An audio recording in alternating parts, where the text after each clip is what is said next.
کیا آپ جانتے ہیں کہ ایک بھوکا اور پیاسا انسان نور سے بنے فرشتوں سے بھی آگے نکل سکتا ہے؟ فرشتے نہ تو کچھ کھاتے ہیں اور نہ پیتے ہیں، وہ تو ہر پل بس رب کی تسبیح میں مگن ہیں۔ آخر اس راز میں ایسا کیا ہے جس نے مٹی کے انسان کو آسمان تک پہنچا دیا؟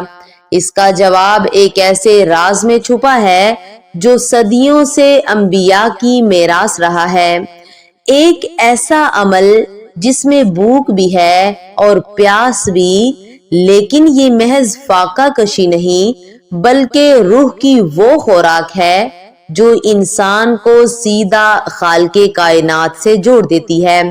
ذرا تصور کریں، کڑی دھوپ، تپتا ہوا صحرا اور ایک انسان جس کا حلق پیاس سے کانٹے کی طرح خشک ہو چکا ہے، لیکن وہ پانی کے ایک قطرے کو بھی ہاتھ نہیں لگاتا۔ آخر کیوں؟ یہ وہ طاقتور راز ہے جسے ہم روزہ کہتے ہیں۔ لیکن کیا آپ جانتے ہیں کہ روزہ صرف امت محمدی پر ہی فرض نہیں ہوا، بلکہ اس کی تاریخ اتنی ہی پرانی ہے جتنا خود انسان۔ آج ہم آپ کو تاریخ کے ان اوراق میں لے کر جائیں گے جہاں بھوک کے ذریعے خدا کو پایا گیا۔ تاریخ کے پنوں کو پلٹیں تو پتہ چلتا ہے کہ اسلام کی آمد سے بھی صدیوں پہلے زمانہ جاہلیت کے لوگ بھی روزے رکھا کرتے تھے، وہ بھی ایک مخصوص مہینے کا بے صبری سے انتظار کرتے تھے۔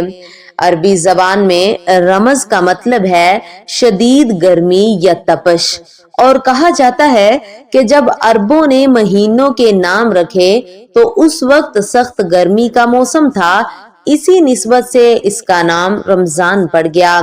وہ لوگ خدا کی رضا پانے کے لیے شدید ترین گرمی میں بھوکے پیاسے رہتے تھے، کیونکہ ان کا ماننا تھا کہ جتنی سخت مشقت ہوگی رب اتنا ہی راضی ہوگا۔ یہی وہ جذبہ تھا جس نے ایک عام سے عربی لفظ کو تقدس کی ایک ایسی چادر پہنا دی جو آج تک پوری دنیا کے مسلمانوں کے دلوں کی دھڑکن ہے۔